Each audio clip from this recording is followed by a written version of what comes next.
Europe যখন ইউক্রেনকে কেন্দ্র করে নজিরবিহীন বৈরিতায় জড়িয়েছে আমেরিকার সাথে, সেই মুহূর্তে রাশিয়ার পক্ষে নতুন খেলা দেখালেন উত্তর কোরিয়ার নেতা কিম জং উন। রাশিয়ার পক্ষে লড়তে উত্তর কোরিয়ার আরও হাজারো সৈন্য পৌঁছেছে রাশিয়ায়। আমেরিকার পিছুটান, ইউরোপীয় মিত্রদের নির্লিপ্ততায় যখন হারের ভয়ে ধুঁকছে ইউক্রেন, তখন রাশিয়ার বন্ধুরা ভ্লাদিমির পুতিনের হাত যেন আরও শক্ত করে ধরেছেন। মাটি কামড়ে পড়ে থাকার প্রাচীন রাশিয়ান কৌশল কাজে দিচ্ছে, সাথে ইরান, উত্তর কোরিয়ার মতো বন্ধুরাও ছেড়ে যায়নি। ইউক্রেন যুদ্ধে উত্তর কোরিয়ার আরও সেনা মোতায়েনের খবর এমন সময়ে এলো যখন পশ্চিমারা জোরে সোরে প্রচার করছে যে ব্যাপক ক্ষয়ক্ষতির শিকার হয়ে কিমের সেনাদের যুদ্ধের সামনের সারি থেকে প্রত্যাহার করা হয়েছে। এই জল্পনায় রীতিমতো ঠান্ডা পানি ঢেলে দিলেন কিম জং উন।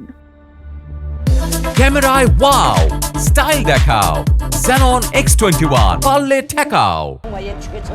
উত্তর কোরিয়ার চিরশত্রু দক্ষিণ কোরিয়া নিজে জানিয়েছে এই সেনা পাঠানোর খবর।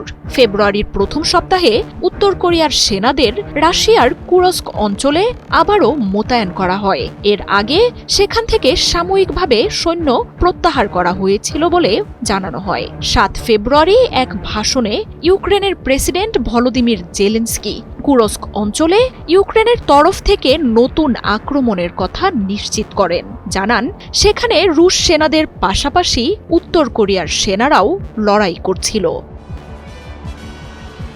উত্তর কোরিয়া রাশিয়াকে বিপুল সংখ্যক অস্ত্র সরবরাহ করে আসছে।